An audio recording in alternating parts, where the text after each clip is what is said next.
এমন 5টি স্কিল যে স্কিলগুলো আপনার ফিউচারকে পুরোপুরি সিকিউর করবে। আপনার জবের টেনশন বা আপনার ইনকামের টেনশন থাকবে না যদি আপনি এই 5টি স্কিলের ভিতর কোনো একটি স্কিল পারফেক্টলি শিখতে পারেন। সো আজকে আমরা কথা বলবো যে স্টুডেন্ট লাইফ থেকে এমন কোন স্কিলগুলো আপনি শিখতে পারেন বা ডেভেলপ করতে পারেন যাতে আপনারা চাকরির জীবনে গিয়ে কোনো প্রবলেমে না পড়েন বা কর্পোরেট সেকশনে গিয়ে কোনো প্রবলেমে না পড়েন। আপনারা যেন স্টুডেন্ট লাইফ থেকে ইনকামের ভিতরে ঢুকতে পারেন এবং পড়ালেখা শেষ করার পরে যেন আপনারা সেই ইনকামটা ধরে রাখতে পারেন এবং বড় কিছু করতে পারেন সেখান থেকে।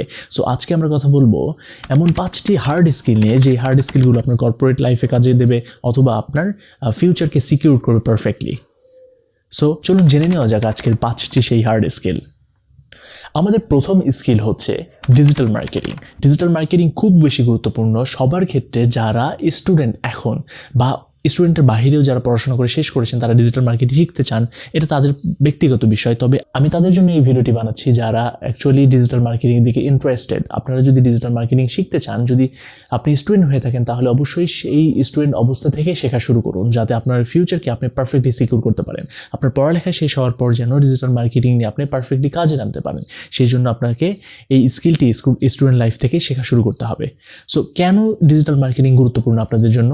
অবশ্যই গুরুত্বপূর্ণ, কারণ ডিজিটাল মার্কেটিং করে আপনি বিভিন্নভাবে আপনি ইনকাম সোর্স খুঁজে বের করতে পারবেন। প্রথম বিষয় হচ্ছে আপনি ডিজিটাল মার্কেটিংয়ের দ্বারা মার্কেটিং করতে পারবেন। যদি নিজের প্রোডাক্ট থেকে থাকে সেটা মার্কেটিং করতে পারবেন, অপরের মার্কেটিং করিয়ে দেওয়ার মাধ্যমে আপনি ইনকাম করতে পারবেন এবং আপনি বিভিন্ন মাল্টিন্যাশনাল কোম্পানিতে বা আইটি সেকশনগুলোতে অ্যাজ এ ডিজিটাল মার্কেটার কাজ করতে পারবেন।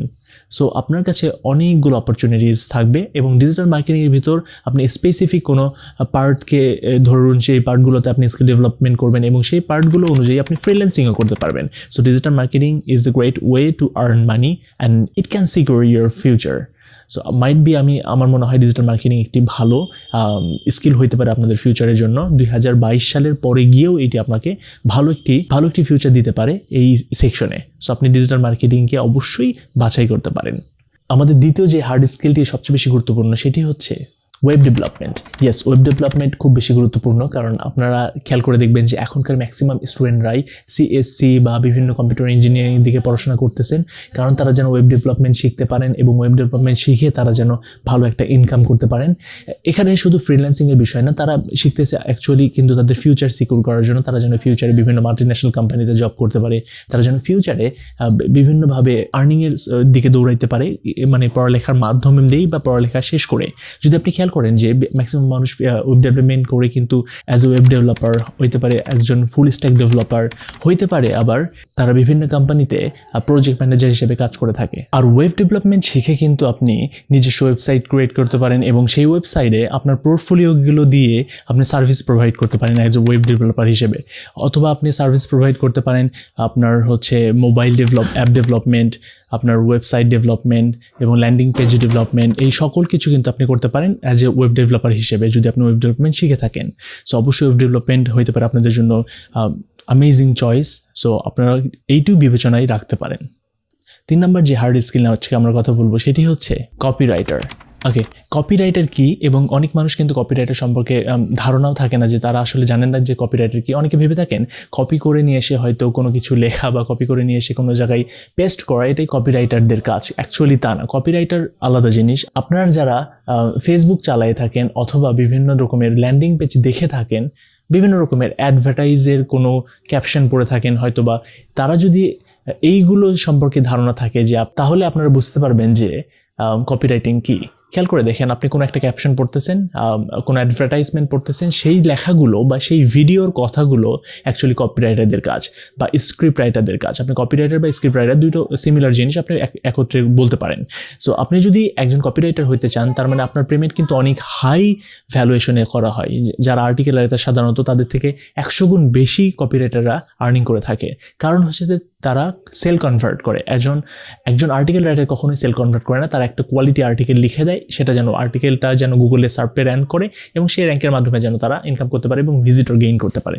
কিন্তু কপিরাইটারের কাজ হচ্ছে যে আপনাকে একটা প্রোডাক্ট সম্পর্কে লিখে দেয়া, সেই প্রোডাক্টের মার্কেটিং সম্পর্কে লিখে দেয়া, কিভাবে আপনি সেই প্রোডাক্টের প্রমোশন চালাবেন, এই যাবতীয় যত টেক্সট রয়েছে। কিন্তু সেই টেক্সট কিন্তু খুব একটি বড় হয় না, ছোট্ট টেক্সট হয়, ছোট্ট ক্যাপশন হয়। আপনারা যদি খেয়াল করে দেখেন, সেই ক্যাপশনগুলোর মাধ্যমে তারা সেল জেনারেট করে এই ছোট্ট ছোট্ট ক্যাপশনগুলোই কিন্তু কপিরাইটারদের লেখার কাজ।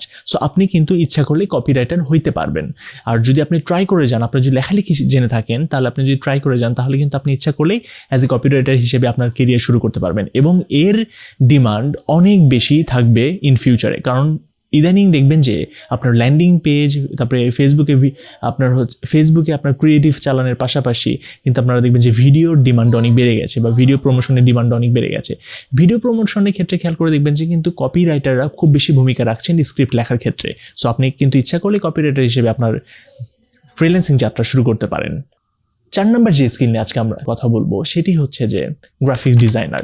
ইয়েস, গ্রাফিক্স ডিজাইনার খুব বেশি গুরুত্বপূর্ণ, কারণ প্রত্যেকটি বিজনেসে বা প্রত্যেকটি কোম্পানির কিন্তু গ্রাফিক ডিজাইনিং খুব বেশি প্রয়োজন। আপনি যদি গ্রাফিক ডিজাইনার হয়ে থাকেন তাহলে অ্যাজ এ ব্র্যান্ড গাইডলাইনার হিসেবে কাজ করতে পারবেন একটি কোম্পানিতে। হইতে পারে আপনি একজন গ্রাফিক ডিজাইনার হিসেবেই কাজ করতে পারেন, আপনি সিনিয়র গ্রাফিক ডিজাইনার হিসেবে কাজ করতে পারেন।